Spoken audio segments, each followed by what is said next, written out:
अब समाचार विस्तारमा। सत्तारूढ नेपाल कम्युनिस्ट पार्टी नेकपाले पार्टी एकतामा गम्भीर संकट पैदा भएको भन्दै समाधानका लागि अधिकतम प्रयास गर्ने निष्कर्ष निकालेको छ। बालुवाटारमा बिहिबार बसेको स्थायी कमिटी बैठकले उक्त निष्कर्ष निकालेको हो। बैठकपछि प्रवक्ता नारायण काजी श्रेष्ठले पार्टी एकतामा गम्भीर संकट देखा परेको र संकटबाट जोगाउन शनिबारसम्मका लागि दुवै अध्यक्ष र अरू नेताहरू प्रयास गर्ने निष्कर्ष निकालेको बताउनुभयो। श्रेष्ठका अनुसार बिहिबार मन्त्री परिषद बैठक नबस्ने र संसद अधिवेशन अन्त्य नगर्ने सहमति ओलीसँग भए पनि मन्त्री परिषद बसेर संसद अधिवेशन अन्त्य भएको नेकपाका अर्का अध्यक्ष पुष्पकमल दाहाल प्रचण्डले स्थायी कमिटी बैठकमा ब्रिफिङ गर्नुभएको थियो। राष्ट्रपति विद्यादेवी भण्डारी र प्रधानमन्त्री केपी शर्मा ओलीले अध्यादेश ल्याइसकेको बारे आफूलाई स्पष्ट पारेको पनि दाहालले स्थायी कमिटीमा सुनाउनु भएको प्रवक्ता श्रेष्ठले बताउनुभयो। अध्यक्ष एवं प्रधानमन्त्री कमरेड र सचिवालयका अरू केही कमरेडहरू सहित त्यसबारेमा छलफल भयो। अब त्यो बिहान कुरा भएको भए पनि यसले केही गर्दैन भनेर उहाँले चाहिँ त्यो निर्णय भइसकेको जानकारी फेरि गराउनु भयो र यही परिस्थितिको बीचमा पार्टी एकता गम्भीर सङ्कटको मोडमा पुग्न लागेको त होइन भन्ने गम्भीर चासो सहित आज बैठकले पुनः पार्टी एकतालाई हर हालतमा रक्षा गर्न र सुदृढ गर्न र पार्टी सरकार र राष्ट्रको आवश्यकतालाई पनि पूरा गर्ने गरी अगाडि बढ्न आपसी छलफल गर्नुपर्ने आवश्यकता महसुस गरेका कारणले पर्सि 11 बजेको सम्मका लागि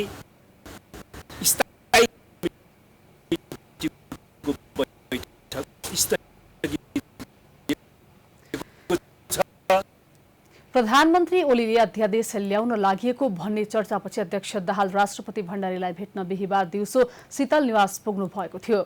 राष्ट्रपतिको भेटवार्तापछि दाहाल बालुवाटार फर्किएपछि स्थायी कमिटी बैठक बसेको थियो। नेकपा स्थायी कमिटी बैठक अब शनिबार बिहान 11 बजे बस्ने प्रवक्ता नारायण काजी श्रेष्ठले जानकारी दिनुभयो। केपी शर्मा ओलीलाई अहिले एक्ल्याउनमा मुख्य भूमिका अध्यक्ष पुष्पकमल दाहाल र वरिष्ठ नेता माधव कुमार नेपालले खेलेको देखिन्छ। यद्यपि ओलीको कार्यशैलीका कारण उनी कमजोर बन्दै गएका हुन्। विगतमा खासै सुमधुर सम्बन्ध नरहेका दाहाल र नेपाल कसरी नजिकिए र पार्टीभित्र ओलीको शक्ति कमजोर बनाउन सफल भए त? असार 2 गते बालुवाटारमा भएको विस्तृत शान्ति सम्झौतामा मुख्य भूमिका तत्कालीन कांग्रेस सभापति गिरिजाप्रसाद कोइराला र माओवादी अध्यक्ष पुष्पकमल दाहालको थियो। उक्त सम्झौतामा तेस्रो व्यक्तिको नाम लिँदा माधव कुमार नेपालको विकल्प छैन। शान्ति सम्झौता प्रक्रियामा नेपालको भूमिका महत्त्वपूर्ण थियो। त्यसबेलादेखि नै दाहाल र नेपालबीच नजिकैबाट चिन्ने मौका मिलेको थियो। त्यसपछिका राजनीतिक घटनाक्रममा दुई नेता एक अर्काका दुश्मनदेखि सहकार्यका मुख्य पात्र पनि बन्न पुगे। शान्ति सम्झौतापछि गणतन्त्रको एजेन्डामा प्रवेश गर्न राजी भएपछि दाहालको सम्बन्ध कोइराला र नेपालसँग थप प्रगाढ बनेको थियो। तर संविधान सभाको निर्वाचनका सन्दर्भमा तीन नेताबीच महिनौसम्म विवाद रह्यो। अन्ततः 2064 साल चैतमा पहिलोपटक संविधान सभाको निर्वाचन भयो र दाहाल नेतृत्वको माओवादीले अपेक्षा गरेभन्दा धेरै स्थानमा चुनाव जितेर कांग्रेसलाई दोस्रो र नेपाल नेतृत्वको तत्कालीन नेकपा एमालेलाई तेस्रो स्थानमा खुम्च्याइदियो। त्यति मात्रै होइन, एमालेका महासचिव नेपालले काठमाडौँ र रौतहट दुई क्षेत्रबाट उम्मेदवारी दिएकोमा दुवै स्थानमा पराजित भएपछि नैतिकताका आधारमा राजीनामा दिएका थिए। त्यसपछि दाहालको घमण्ड बढ्दै गयो भने कांग्रेस र एमाले अर्को चुनावमा कसरी जनमत फिर्ता ल्याउने भन्ने रणनीतिमा लागे। यसबीचमा संविधान सभाबाट नयाँ संविधान बनाउने प्रक्रिया सुरु भयो। शान्ति प्रक्रियाका महत्त्वपूर्ण पात्रको रूपमा स्थापित भइसकेका नेपाललाई दाहाल र कोइरालाको सहमतिमै सभासद बनाइयो र संवैधानिक समितिका सभापतिको जिम्मेवारी दियो। तर संविधान निर्माणमा दलहरूबीच विवाद भइरहेका बेला प्रधानमन्त्री दाहालले प्रधान सेनापति प्रकरणमा विवादित भएर राजीनामा दिए। त्यसपछि उनै दाहालको चाहना बमोजिम सभासद बनाइएका नेपाललाई कांग्रेसले प्रधानमन्त्रीको रूपमा अघि सारेको थियो र उनै नेपाल प्रधानमन्त्री बन्न सफल भए। यो घटनापछि दाहालले नेपाललाई प्रधान शत्रुको रूपमा लिए। संविधान निर्माण प्रक्रिया लामो समयसम्म पूरा नभएपछि पहिलो संविधान सभाकै अवधिमा धेरै प्रधानमन्त्री फेरिए। दोस्रो संविधान सभाको निर्वाचनले नयाँ संविधान पायो र संहिता बमोजिम चुनाव भयो। वाम गठबन्धनले चुनाव जित्यो र तत्कालीन एमालेका अध्यक्ष ओली प्रधानमन्त्री बने। यसबीचमा दाहाल र नेपाल बीचको सम्बन्ध सामान्य रह्यो। उता 2071 सालमा भएको तत्कालीन एमालेको 9औं महाधिवेशनमा ओली र नेपाल अध्यक्षका लागि प्रतिस्पर्धा हुँदा नेपाल पराजित भएका थिए। महाधिवेशनपछि नेपाल र ओली बीचको सम्बन्ध टाढिँदै गयो। अध्यक्ष बनेपछि ओलीले नेपाल र उनी पक्षधर नेताहरूलाई विभेद गर्न थाले। यही बीचमा स्थानीय तह, प्रदेश र संसदीय निर्वाचनका समयमा तत्कालीन नेकपा र तत्कालीन माओवादी केन्द्रबीच एकता भएसँगै अहिले नेकपा बनेको छ। यो नेकपा बन्नुमा र पार्टी एकीकरण हुनुमा पनि पूर्व प्रधानमन्त्री नेपालको ठूलो योगदान रहेको छ। यही बीचमा पार्टी एकीकरणसँगै दाहाल र ओली अध्यक्ष बने भने नेता नेपाल वरिष्ठमा चित्त बुझाएर बस्नुपर्ने अवस्था सिर्जना भयो। देशमा कम्युनिस्टहरूको 2/3 सरकार हुँदा पनि अध्यक्ष ओली एकलौटी ढङ्गले चल्नु, अर्का अध्यक्ष दाहाल लगायतका नेताहरूको कुरा पनि नसुन्नु र आफ्नै एकल निर्णय गर्न थाले, जसले गर्दा दाहाल नेपाललाई निकट बनाउनमा भूमिका खेल्यो। यसैको निरन्तरता स्वरूप अहिले दाहाल नेपाल गठबन्धनले ओली गुटलाई अल्पमतमा पार्न सफल भएका हुन् र यसको मुख्य कारक भने ओलीकै कार्यशैलीलाई मानिएको छ। यति बेला दाहाल र नेपाल बीचको गठबन्धनले नेकपाको सचिवालय, स्थायी कमिटी, संसदीय दल र केन्द्रीय समितिमा ओली अल्पमतमा परेका छन्। सरकारले अचानक संघीय संसदका चालु अधिवेशन अन्त्य गरेको छ। प्रतिनिधि सभाका सभामुख अग्निप्रसाद सापकोटासँग समेत परामर्श नगरी सरकारले वर्षीय अधिवेशन अन्त्य गरेपछि अनेकौं अड्कलबाजी सुरु भएको छ। पार्टीभित्रैबाट सरकारको आलोचना सुरु भएपछि त्यसको सामना गर्नुभन्दा अधिवेशन नै अन्त्य गर्ने कदम चालेको विश्लेषण हुन थालेको छ। बिहिबार बिहान 11 बजे नेकपाको स्थायी कमिटी बैठकको चहलपहल सुरु भइसकेको थियो, तर प्रधानमन्त्री केपी शर्मा ओली भने आकस्मिक मन्त्री परिषद बैठक बोलाएर राष्ट्रपति विद्यादेवी भण्डारीलाई भेट्न शीतल निवास पुगे। राष्ट्रपति भण्डारीसँगको छलफलपछि प्रधानमन्त्री ओली आकस्मिक बोलाइएको मन्त्री परिषद बैठकमा सहभागी भए, त्यो पनि संघीय संसदका दुवै अधिवेशन अन्त्यको एजेन्डा लिएर। केही बेर बसेको मन्त्री परिषद बैठकले संघीय संसदका दुवै वर्षीय अधिवेशन अन्त्यका लागि राष्ट्रपतिलाई सिफारिस गर्ने निर्णय गर्यो। लगत्तै मन्त्री परिषदको सिफारिसमा राष्ट्रपति विद्यादेवी भण्डारीले बिहिबार साँझ 5 बजेदेखि लागू हुने गरी संसद अधिवेशन अन्त्य गरेको जानकारी संसद सचिवालयलाई गराइन्। असार 22 गतेका लागि प्रतिनिधि सभा बैठक बोलाएका सभामुख अग्निप्रसाद सापकोटासँग सरकारले कुनै सल्लाह नै गरेन। प्रमुख प्रतिपक्ष नेपाली कांग्रेसले पनि आफूहरूसँग परामर्श नै नगरी अधिवेशन अन्त्य गरेकोमा आपत्ति जनाएको छ। हतारमा प्रधानमन्त्री ओली किन संघीय संसदका दुवै अधिवेशन अन्त्य गर्ने निर्णयमा पुगे त्यो भने खुल्न सकेको छैन। संसद सचिवालयले भने चालु अधिवेशन कम्तीमा असार महिनासम्म लम्बिने बताउँदै आएको थियो।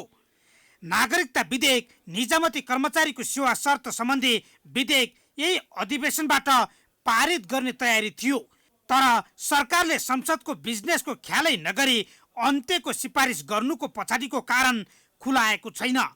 कोरोना महामारीकै बीच संसद अधिवेशन वैशाख 26 गते सुरु भएको थियो। नीति तथा कार्यक्रम, बजेट पारित वर्षीय अधिवेशनबाट भएको थियो। पार्टीभित्रै प्रधानमन्त्री ओलीको राजीनामा माग्नु र संसदमा समेत सरकारमाथि प्रश्न उब्जाउनुले पार्टीको आन्तरिक कलह र दम्बमा संसद अधिवेशन अन्त्य गरेर सरकार जनताको समस्या सुन्नबाट भाग्न खोजेको टिप्पणी हुन थालेको छ। राष्ट्रिय सभाको 6औं अधिवेशन अवधिमा 35 बैठक बसेको र 60 घण्टा 50 मिनट सभा सञ्चालन भएको छ। 6औं अधिवेशन अवधिमा राष्ट्रिय सभाबाट सम्पादन गरिएका मुख्य काम कारबाहीको बारेमा संक्षिप्त विवरण सभा समक्ष जानकारी गराउँदै अध्यक्ष गणेश प्रसाद तेमलसिन्हाले 2077 साल वैशाख 26 गतेदेखि असार 18 गतेसम्म 31 दिनमा 35 बैठक बसेको र 60 घण्टा 50 मिनट सभा सञ्चालन भएको जानकारी दिनुभयो। यसबीच विभिन्न विधेयक पारित भएका छन्। प्रतिनिधि सभाबाट सन्देशसहित यस सभाबाट पारित गरी केही विधेयक फिर्ता भएका छन् भने केही विधेयक विधायन व्यवस्थापन समितिमा छलफलका लागि जाने उहाँले जानकारी दिनुभयो। सभामा दर्ता भएका अन्य केही विधेयकहरू सैद्धान्तिक छलफल गरी दफावार छलफलका लागि विधायन व्यवस्थापन समितिमा पठाइएको समेत उहाँले जानकारी दिनुभयो। 18 को सिफारिसमा संघीय संसदको दुवै सदनको चालु अधिवेशन सम्बत 2077 साल असार 18 गते बिहिबार दिन अपराह्न 5 बजेदेखि अन्त्य गरेको छु। विद्यादेवी भण्डारी राष्ट्रपति। माननीय सदस्यहरू, राष्ट्रिय सभाको चालु 6औं अधिवेशन आज अपराह्न 5 बजेबाट स्वतः अन्त्य हुने गरी यो बैठक अन्त्य भएको घोषणा गर्दछु। बैठकमा तिमेल सेनाले राष्ट्रपति भण्डारीबाट प्राप्त चालु संसदको अधिवेशनको अन्त्य सम्बन्धी पत्र पढेर सुनाउनु भएको थियो।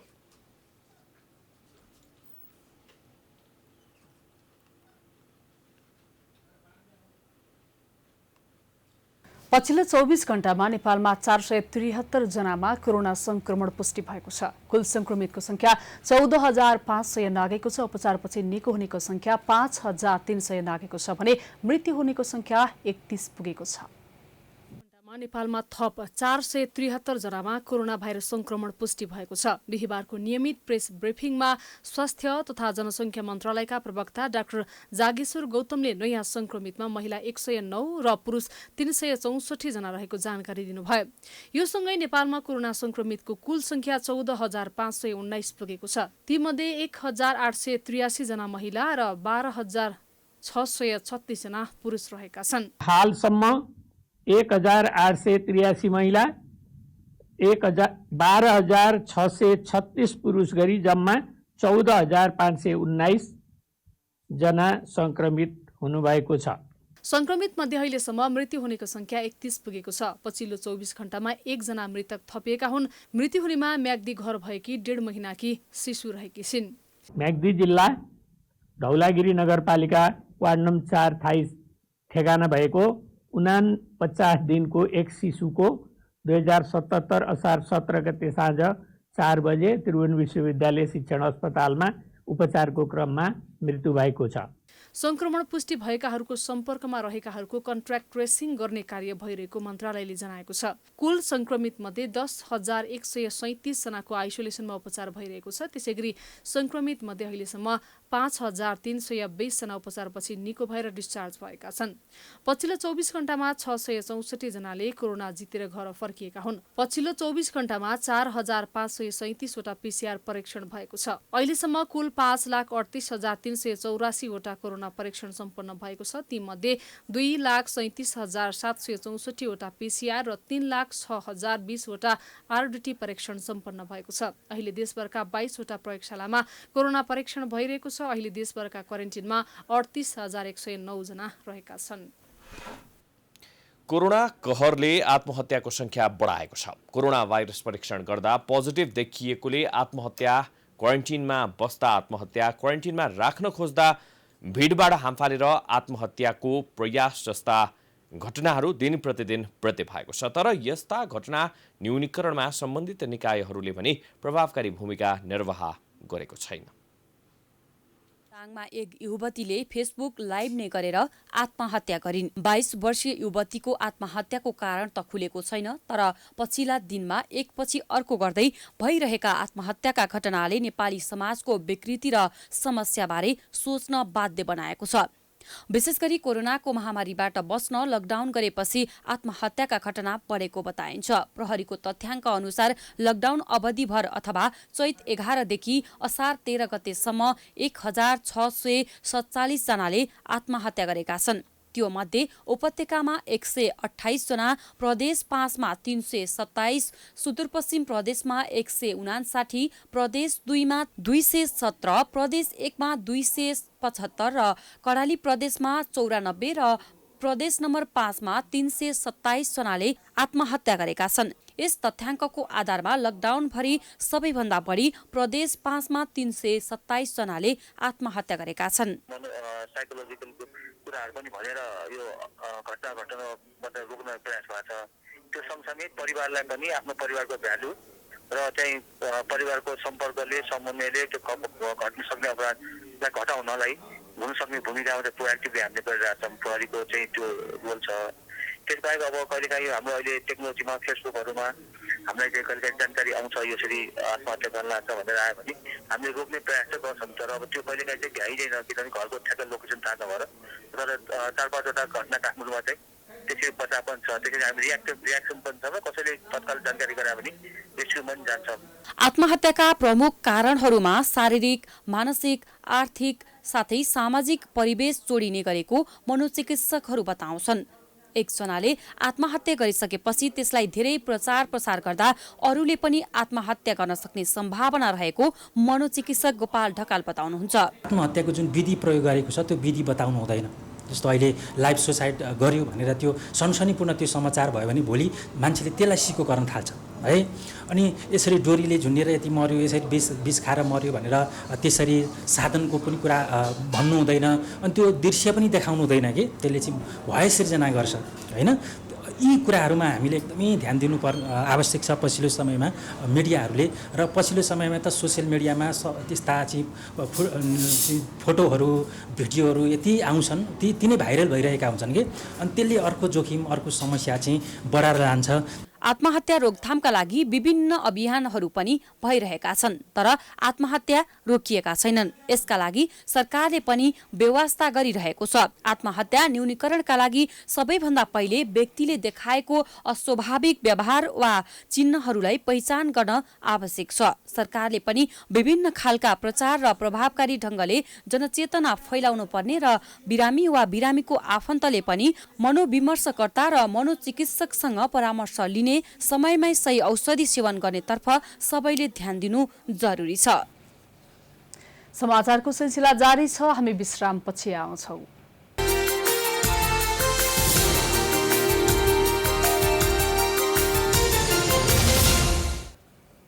विश्रामपछि स्वागत छ। अब बाँकी समाचार।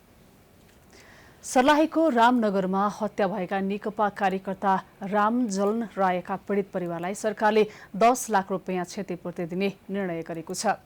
असार 15 गते बसेको मन्त्री परिषद बैठकले निर्णय सार्वजनिक गर्दै सरकारका प्रवक्ता डाक्टर युवराज खतिवड़ाले क्षतिपूर्ति दिने निर्णय भएको जानकारी दिनुभएको हो। रामनगर 4 निवासी नेकपा कार्यकर्ता रायको 6 असारमा अज्ञात समूहले अपहरणपछि हत्या गरेको थियो। बैठकले अर्थ मन्त्रालयको प्रस्तावमा विद्यालय क्षेत्र विकास कार्यक्रममा जापान सरकारले दिने करिब 30 करोड 80 लाख रुपियाँ बराबरको अनुदान सहायता स्वीकार गर्ने भन्दै निर्णय गरेको छ। त्यसैगरी ऊर्जा जलस्रोत तथा सिंचाई मन्त्रालयको प्रस्तावमा मोरङ नौबिसे 220 केबी प्रसारण लाइनको लागि र कुसाहा विराटनगर 132 केबी प्रसारण लाइन निर्माणको लागि जमिन उपलब्ध गराउने निर्णय भएको प्रवक्ता डाक्टर खतिवड़ाले जानकारी दिनुभयो। विदामा नेपाल आएका करार र भिसा अवधि बाँकी रहेकाहरूको हकमा पीसीआर परीक्षण अन्य स्वास्थ्य प्रोटोकल पालना गरी जान दिने निर्णय पनि सरकारले गरेको छ। पुनः करार नवीकरण गरेका र भिसाको म्याद थप भएका व्यक्तिले कोभिड परीक्षण र अन्य प्रोटोकलको पूरा गरेमा पुनः स्वीकृति दिने निर्णय पनि मन्त्री परिषदले गरेको प्रवक्ता खतिवड़ाले बताउनुभयो। हाल स्थगित रहेको श्रम स्वीकृति दिने कार्य दया बमोजिम गर्ने भनेर विधामा नेपाल आएका तथा भिसा अवधि र करार अवधि बाँकी रहेका हकमा कोभिड-19 परीक्षण र स्वास्थ्य सम्बन्धी प्रोटोकलको पालना गर्ने गरी विदेशी रोजगारीमा जान सहमति दिने निर्णय भएको छ। त्यसै गरी यस पूर्वको करार अवधि समाप्त भई पुनः करार नवीकरण गरेका र भिसाको समेत म्याद थप भएका व्यक्तिले आवश्यक कागजातहरू सहित निवेदन दिएमा कोभिड-19 को परीक्षण र स्वास्थ्य सम्बन्धी प्रोटोकल समेतको आधारमा पुनः श्रम स्वीकृति दिने भन्ने निर्णय पनि गरिएको छ। त्यसपछि विश्वव्यापी महामारीको रूप लिएको कोभिड-19 को संक्रमण सम्बन्धमा नेपाल सरकार मन्त्री परिषदको 2077-2028 गतेको निर्णय अनुसार संक्रामक रोग ऐन 2020 को दफा 2 बमोजिम जारी गरिएको आदेश। विमानस्थलबाट होल्डिङ सेन्टरसम्म लैजान नेपाली सेनाको सवारी प्रयोग गर्ने निर्णय पनि सरकारले गरेको छ।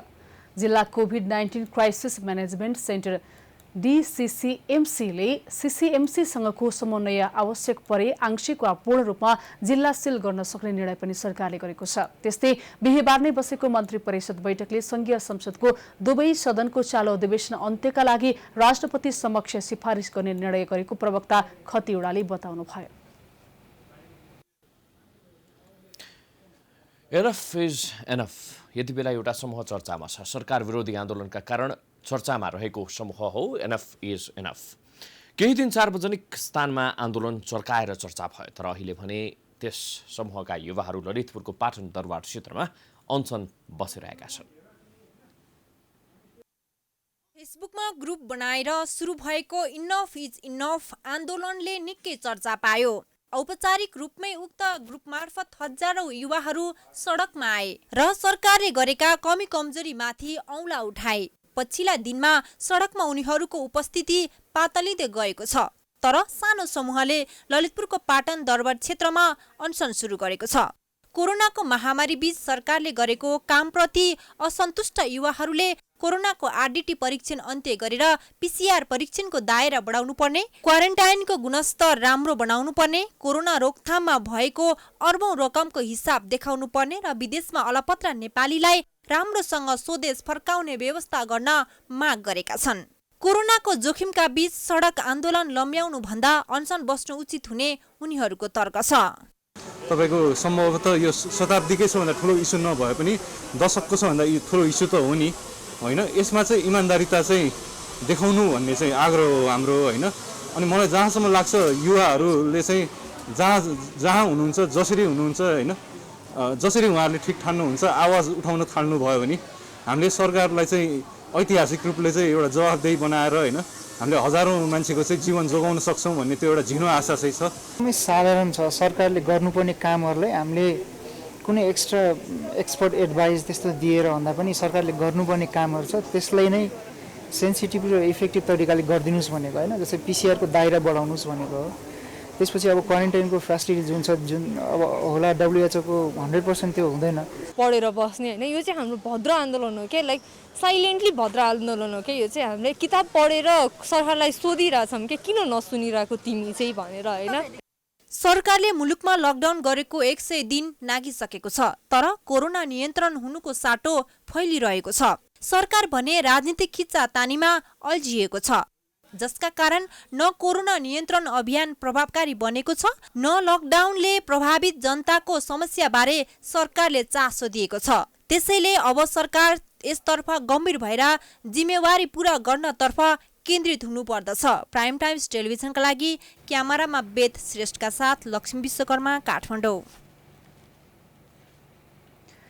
संसदीय समितिले निजामती सेवा ऐन पारित गरेसँगै नायब सुब्बाहरू आन्दोलनमा उत्रेका छन्। मंगलबारदेखि आन्दोलित कर्मचारीहरूले आज सभामुख अग्नि सापकोटालाई ज्ञापन पत्र बुझाएका छन्। मागहरू पूरा नगरे आन्दोलन थप चर्काउने चेतावनी कर्मचारीहरूले दिएका छन्। संसदको राज्य व्यवस्था तथा सुशासन समितिले बहुमतबाट पारित गरेको निजामती सेवा ऐनको नायब सुब्बाहरूको घाँटी निमोट्ने काम भएको भन्दै उनीहरू आन्दोलनमा उत्रिएका हुन्। विभिन्न मन्त्रालयका कार्यरत नायब सुब्बाहरूले मंगलबार सिंहदरबार भित्रैबाट आन्दोलन सुरु गरेका थिए।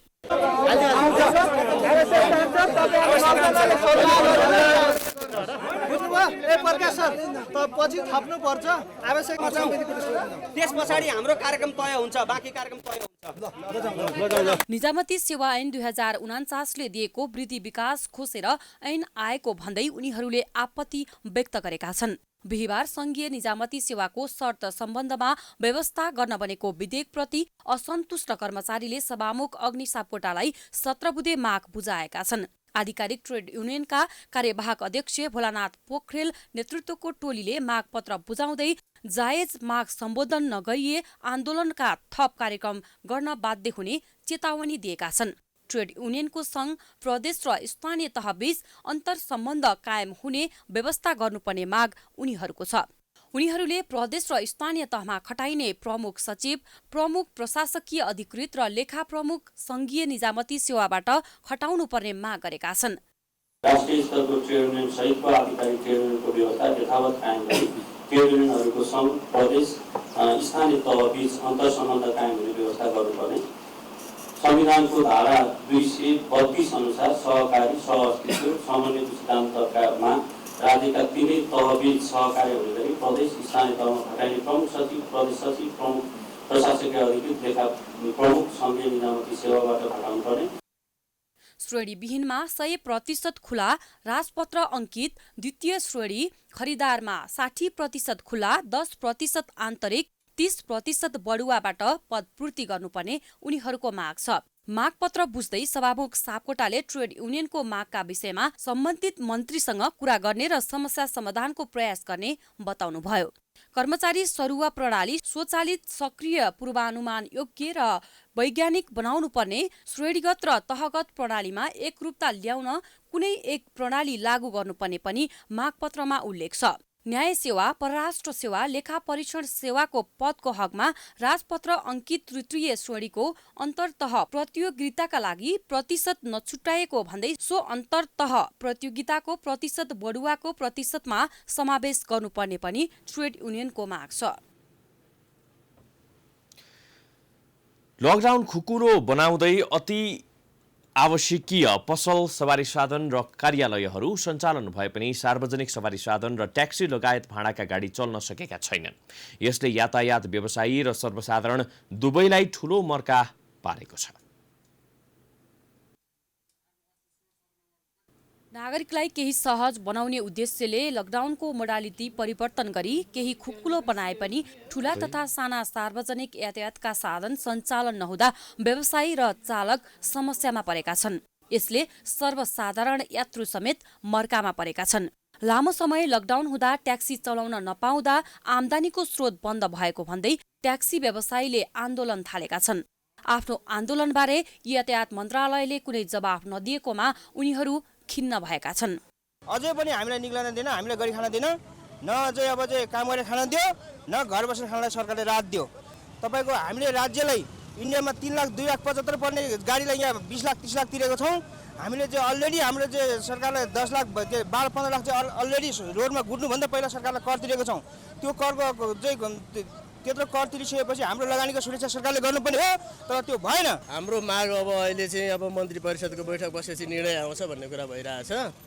यहाँबाट अब यातायात मन्त्रालयमा अब यस खबर पुर्याइएको छ, उताबाट के निर्देशन आउँछ त्यो हामी वेट गरिरहेछौँ। कोरोना महामारीको समयमा विश्व स्वास्थ्य संगठन WHO को मापदण्ड र सरकारले जेठ 25 गते दिएको कार्यविधि अनुसार सवारी साधन चलाउन नसकिने यातायात व्यवसायी महासंघका महासचिव सरोज सिटौला बताउँछन्। जुन कार्यविधि जेठ 25 गते हामीलाई दियो त्यो कार्यविधिबाट सार्वजनिक सवारी साधन यो अहिले कोरोनाको लकडाउनको विषयमा स्वास्थ्य मापदण्डलाई चाहिँ सदुपयोग गरेर चलाउने हो भने त्यो गाडी चल्न सक्दैन। यातायात व्यवस्था विभागले पनि मन्त्रालयको एकल निर्णय मान्ने नहुने बताउँदै आएको छ। सामाजिक जनजीवनै लकडाउन हुँदाखेरि यसको प्रत्यक्ष प्रभाव समाजको हरेक क्षेत्रमा प्रभाव पर्ने हुन्छ। मन्त्रालयको एकल निर्णय हुँदैन, यो नर्मल अवस्थाको जस्तो होइन। हामीले अहिले चाहिँ के गर्ने, अहिले हामीले रिकमेन्डेसन गर्ने हो। कोरोना संक्रमण दैनिक बढिरहेको बेला सार्वजनिक सवारी सञ्चालन गर्नु झनै खतरा हुन सक्छ र सवारी नचल्दा व्यवसायी झन् ठूलो सङ्कटमा परेका छन् भने यात्रुहरूले पनि पाउनुसम्म दुःख पाइरहेका छन्। यस्तो बेला सरकारले आपसी छलफल र सहमतिबाट सुरक्षित निकास निकाल्नु ढिलाइ गर्नु हुँदैन। प्राइम टाइम्स टेलिभिजनका लागि रितास्मा सुनवारको रिपोर्ट। दाङका विभिन्न ठाउँहरूमा सलह किराले मकै बालीमा क्षति पुर्याएको छ। सलह किराहरू मकै तथा अन्य बालीमा बस्न थालेपछि किसानहरूले भाँडाहरू बजाउँदै भगाउने गरेका छन्। पूर्वबाट पश्चिमतर्फ जाँदै गरेको सलह किराको समूहले दाङमा मकै बालीमा क्षति पुर्याएको छ। सलह किराले जिल्लाको विभिन्न क्षेत्रमा रहेको मकै बालीमा क्षति पुर्याएको किसानहरूले जनाएका छन्। तुलसीपुर, खोराही, लमही, बङ्गलाचुली, शान्तिनगर लगायतका विभिन्न क्षेत्रमा देखा परेको किसानहरूले बताएका छन्। केही समय अगाडि फौजी किराबाट पीडित भएका किसानहरूलाई गाउँपालिकाले विषादी उपलब्ध गराएको थियो, तर सलह किराले पुनः बालीमा क्षति पुर्याएपछि किसान चिन्तित बनेका छन्। देउखुरी क्षेत्रमा बाली सखाप पारेपछि सलह किरा घोराही र तुलसीपुर प्रवेश गरेको थियो। किसानको मकै बालीमा सलह देखिएपछि किसानहरूले किरालाई भगाउने प्रयास गरेका थिए। किरा हिजो साँझदेखि एकाएक देखा पर्यो। अब करिब ठुलो सङ्ख्यामा यता पश्चिमबाट पूर्वतिर गयो, फेरि त्यो पूर्वतिर त्यही हुल पश्चिमतिर आयो। केही दिन पहिले बारा, पर्सा र रूपन्देहीबाट भित्रिएको सलह किराको समूहले पश्चिमका जिल्लाहरूमा बालीनालीमा क्षति पुर्याएको हो। मकै बालीमा क्षति पुर्याएपछि रोपाई गर्दै गरेको धान बालीमा पनि सखाप पार्ने हो कि भनेर किसानहरू चिन्तित भएका छन्। म हिजो साँझ जोड्न जाने बेला किनभने ढ्याङ्ग्रो बजाइरहेछन् भन्छु गोठातिर, त्यहाँ त हिजो साँझबाट टल्टिएर आउनु लाग्यो। अब पहिलाको बाली त मकै हो, अब मकै सकिदियो भने त अब के खाने होला खेतीमा लागेपछि।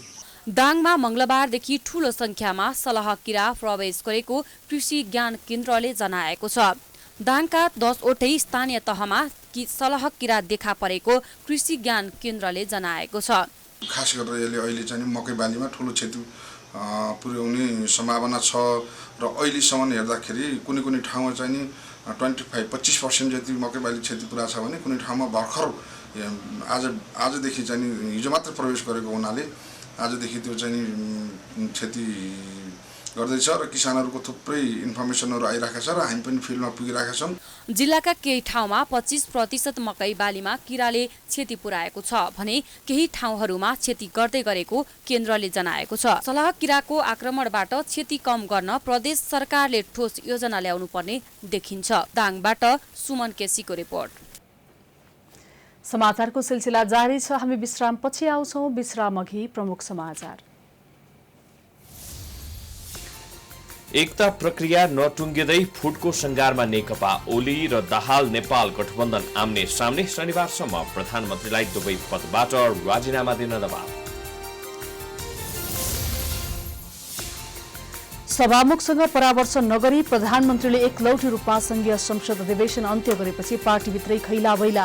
प्रमुख प्रतिपक्षी कांग्रेस लगायत सबै दलको तीव्र असन्तुष्टि। पछिल्लो 24 घण्टामा नेपालमा 473 जनामा कोरोना संक्रमण पुष्टि। संक्रमितको संख्या 14,500 नाग्यो। मृत्यु हुनेको संख्या 31।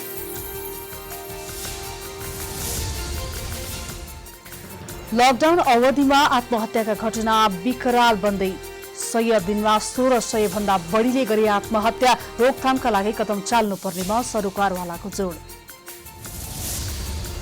विनियोजित बजेट खर्च गर्न नसक्ने प्रवृत्ति चालू आर्थिक वर्षमा पनि अन्त्य भएन। अरबौं रकम धमाधम फिर्ता। असारे विकासको खाडलबाट सरकार बाहिर निस्कन सकेन। म्यानमारको एक रत्न खानीमा पहिरो जाँदा कम्तीमा 113 जनाको मृत्यु। सयौं बेपत्ताको खोजी कार्य जारी। र इङ्ग्लिस प्रिमियर लिगमा आज रातिबादी पक्का गरिसकेको लिभरपुलले म्यान्चेस्टर सिटीसँग प्रतिस्पर्धा गर्दै टोटनह्याम र सेफिल्ड पनि खेल्दै।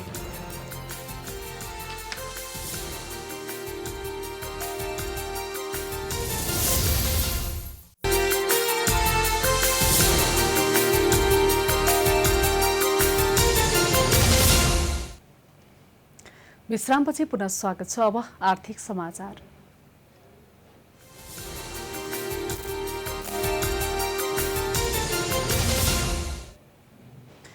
सरकारले सम्बन्धित क्षेत्रमा विनियोजन गरेको बजेट खर्च गर्न नसक्ने परिपाटी पुरानै हो। बजेट खर्च गर्न नसक्ने पुरानो परिपाटीमै आर्थिक वर्ष 2076-77 मा पनि दोहोरिएको छ। सांसदहरूले पनि बजेट सक्नकै लागि गरिने असारे विकासको विरोध गरेका छन्। 2/3 बहुमत प्राप्त सरकारले मुलुकको नयाँ प्रशासनिक संरचना निर्माण भइसकेको र स्थिर सरकार आइसके पश्चात बजेटले लिएको लक्ष्य भेट्न कुनै गाह्रो नपर्ने बताए पनि सो अनुसारले बजेट खर्च गर्न नसक्दा अहिले अधिकांश परियोजनाका बजेट फिर्ता गर्न थालिएको छ। साना आयोजनादेखि राष्ट्रिय गौरवका ठूला आयोजनाहरूले समेत समयसीमाभित्र बजेट खर्च गर्न नसक्दा फिर्ता गरेका हुन्। अर्थ मन्त्रालयले गत फागुनभित्र सबै आयोजनालाई खर्च नहुने रकम फिर्ता गर्न निर्देशन दिएको थियो। अन्य आयोजनाको प्राय रकम फिर्ता गरे पनि पूर्वाधार निर्माणको बजेट मात्रै सक्नकै लागि भए पनि असार महिनासम्म नै काम गरिरहेको छ। अर्थ मन्त्रालयका सूचना अधिकृत उत्तर कुमार खत्रीका अनुसार समयमै विनियोजित बजेट खर्च गर्न नसक्ने आयोजना तथा परियोजनाले त्यस्तो बजेट मन्त्रालयमा फिर्ता गर्नु गराउनु भन्दै निर्देशन दिइसकेको जानकारी दिएका छन्। खर्च गर्न नसक्ने त्यस्ता खालका कुनै आयोजनाहरू अथवा त्यो पैसाहरू खर्च गर्न सकिँदैन भने अथवा वैशाखको पहिलो हप्ताबाट चाहिँ अब त्यस्तो खालको नसक्ने यदि कुनै मन्त्रालयले विकाससँग सम्बन्धित आयोजनाहरू कार्यक्रमहरू खर्च गर्न नसक्ने हो भने त्यो चयन गरेर हामीले अरू जहाँ चाहिँ खर्च हुने ठाउँमा छ त्यहाँ दिने गरी त्यो हिसाबको चाहिँ काम कारबाहीहरू अगाडि बढिरहेको छ। मध्य पहाडी लोकमार्गले 4 अर्ब रुपैयाँ फिर्ता गरेको छ। हुलाकी राजमार्गका लागि 13 अर्ब 50 करोड रुपैयाँ विनियोजन गरिएकोमा 38% भन्दा बढी खर्च गर्न सकेन। उत्तर दक्षिण व्यापारिक मार्गका लागि 35 अर्ब 68 करोड रुपैयाँ विनियोजन गरिएकोमा असार 14 गतेसम्म 37% मात्रै खर्च भएको छ। नेपाली सेनाको व्यवस्थापकीय जिम्मेवारीमा निर्माण भइरहेको काठमाडौँ तराई र मधेस द्रुत मार्ग आयोजनाले 7 अर्ब 35 करोड 25 लाख रुपैयाँ फिर्ता गरेको छ। 2 दशकदेखिको बहुप्रतीक्षित मेलम्ची खानेपानी आयोजनाले पनि विनियोजित बजेट अनुसार काम गर्न नसक्दा 3 अर्ब रुपैयाँ फिर्ता गरेको छ। यसैबीच राष्ट्रिय सभाका सांसदले असारे विकासलाई सधैँका निम्ति अन्त्य गर्ने गरी नीति बनाएर कार्यान्वयन गर्नुपर्ने माग गरेका छन्। आषाढ महिनामा विकास निर्माणको काम द्रुत गतिमा हुन्छ। वर्षमा गरिएको विकास निर्माणको काम विकास होइन विनाश हुन्छ। विकास कागजमा मात्र सम्पन्न गरी मिलो मतमा बजेट सकाइन्छ। आषाढी विकासलाई सधैँको निम्ति अन्त्य गरिनु पर्दछ। सडक विभाग मात्रै 4 अर्ब 20 करोड रुपैयाँ आन्तरिक स्रोतको खर्च नहुने भएपछि फिर्ता गर्न लागि छ। 1 अर्ब 35 करोड अनुदान सहयोग, विदेशी सहायता 7 अर्ब 29 करोड गरी 13 अर्ब 53 करोड रुपैयाँ फिर्ता गर्ने तयारीमा सडक विभाग लागिरहेको छ। प्राइम टाइम्स टेलिभिजनका लागि रोशन कार्कीको रिपोर्ट। ठमेल पर्यटन विकास परिषदको अगुवाईमा गठन गरिएको कोभिड-19 पर्यटन व्यवसायी विपद समन्वय समितिले ठमेल लगायतका पर्यटन क्षेत्रका घरधनी र व्यवसायीहरू बीचमा 1 वर्षका लागि घर भाडामा 50% छुट दिने सहमति भएको छ। कोभिड-19 पर्यटन व्यवसायी विपद समन्वय समितिका संयोजक भविश्वर शर्माले दुई पक्षबीच छलफलपछि त्यस क्षेत्रका 350 भन्दा बढी घरधनी 50% भाडा छुट दिन सहमत भएको जानकारी गराएका हुन्। ठमेल पर्यटन विकास समितिका उपाध्यक्ष समेत रहेका शर्माले बिहिबार पत्रकार सम्मेलन गर्दै दुवै पक्षको जित देखिने गरी सहमति भएको जानकारी दिनुभयो। त्यसैगरी विद्युत र इन्टरनेटमा पनि 50% छुटका लागि सरकारवालासँग छलफल भइरहेको उनले बताएका छन्। धेरै व्यवसायी जीवहरूलाई सहयोग गरेको अवस्था छ र उहाँहरूले एक आपसमा मिलेर सौहार्दपूर्ण वातावरणमा ठमेल लगायतका पर्यटन क्षेत्रलाई बचाउनको लागि हामी एक भएर जानुपर्छ भनेर प्रतिबद्धता जाहेर गर्दै सहमति गरेको अवस्थाहरू छ। त्यो हाम्रो प्रेस रिलिजबाट यहाँहरूले थाहा पाउनुहुनेछ। यसअघि असार 7 गते पर्यटन क्षेत्रसँग सम्बन्धित छाता संघ संगठनहरूको पहिलो बैठकले घरधनीहरूलाई भाडा मिनाहाका लागि आग्रह गर्ने निर्णय गरेको थियो। सोही निर्णय बमोजिम नै समितिको पहलमा भाडा छुटको निर्णय गर्न सफल भएको हो।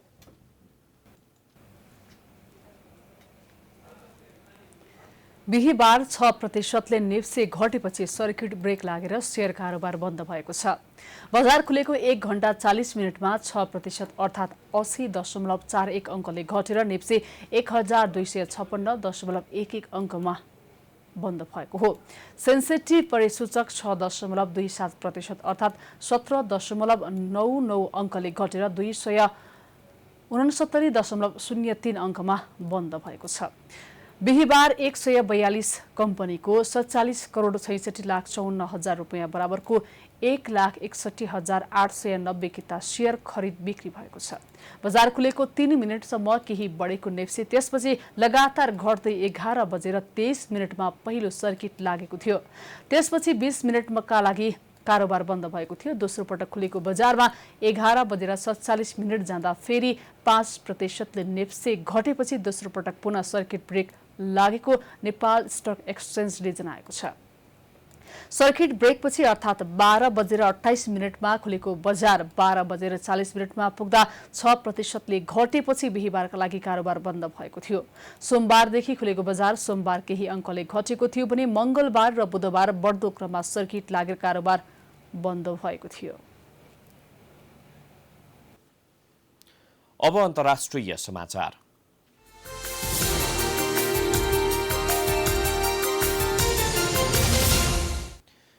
म्यानमारको एक रत्न खानीमा पहिरो जाँदा कम्तीमा 113 जनाको ज्यान गएको छ। पहिरोमा परि हराइरहेका व्यक्तिहरूको खोजी भइरहेको छ। घटना उत्तरी म्यानमारको कचिन प्रान्तको पेकान इलाकामा रहेको बहुमूल्य रत्न जेड खानीमा भएको हो।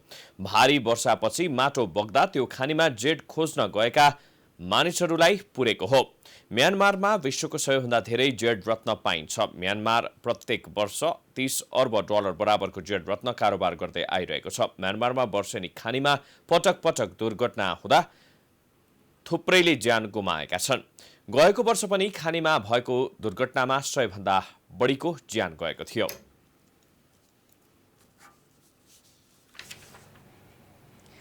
बिहिबार साँझसम्म कोरोना भाइरस अर्थात् कोभिड-19बाट 5,20,000 जनाको मृत्यु भएको छ। विश्वभर अहिलेसम्म यो भाइरसका कारण 1,08,35,000 भन्दा बढी संक्रमित भएका छन्। संक्रमित मध्ये 60,55,000 भन्दा बढी निको भएका छन्।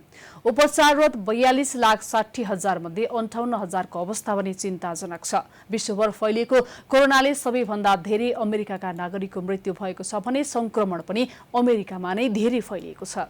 अमेरिकामा मृतकको संख्या 1,30,000 नागेको छ। त्यहाँ संक्रमितको संख्या 27,80,000 भन्दा बढी पुगेको छ। त्यसैगरी ब्राजिलमा 60,000 भन्दा बढीको मृत्यु भएको छ भने 14,54,000 भन्दा बढी संक्रमित भएका छन्। त्यसमा रुसमा 9,600 भन्दा बढीको मृत्यु भएको छ भने 6,62,000 भन्दा बढी संक्रमित भएका छन्। छिमेकी मुलुक भारतमा पनि मृत्यु हुनेको संख्या 17,800 नागेको छ। त्यहाँ संक्रमितको संख्या 6,07,000 नागेको छ। अब खेलकुद समाचार।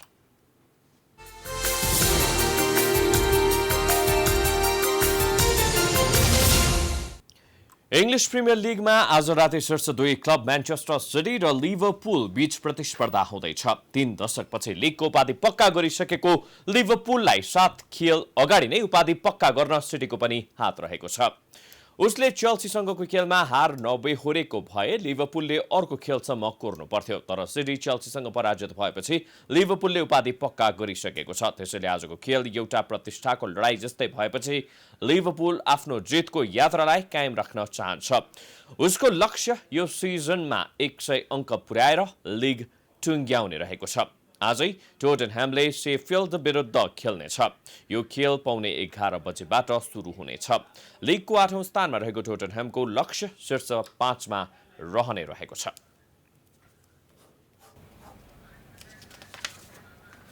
यो सँगै हामी समाचारको अन्त्यमा आइपुगेका छौं। जाँदा जाँदै प्रमुख समाचार पुनः एकपटक।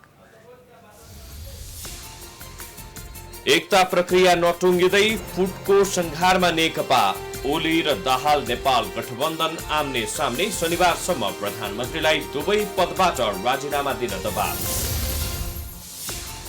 सभामुखसँग परामर्श नगरी प्रधानमन्त्रीले एकलौटी रूपमा संघीय संसद अधिवेशन अन्त्य गरेपछि पार्टीभित्रै खैलाबैला।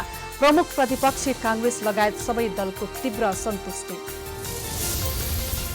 पछिल्लो 24 घण्टामा नेपालमा 473 जनामा कोरोना संक्रमण पुष्टि। संक्रमितको संख्या 14,500 नाग्यो। मृत्यु हुनेको संख्या 31।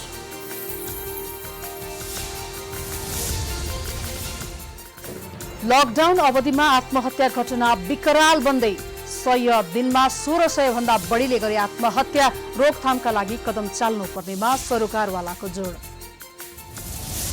विनियोजित बजेट खर्च गर्न नसक्ने प्रवृत्ति चालू आर्थिक वर्षमा पनि अन्त्य भएन। अरबौं रकम धमाधम फिर्ता। असारे विकासको खाडलबाट सरकार बाहिर निस्कन सकेन।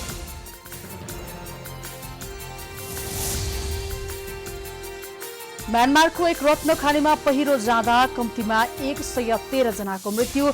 सयौं बेपत्ताको खोजी कार्य जारी। र इंग्लिश प्रिमियर लीगमा आज राति उपाधि पक्का गरिसकेको लिभरपुलले म्यानचेस्टर सिटीसँग प्रतिस्पर्धा गर्दै टोटनह्याम र शेफिल्ड पनि खेल्छ।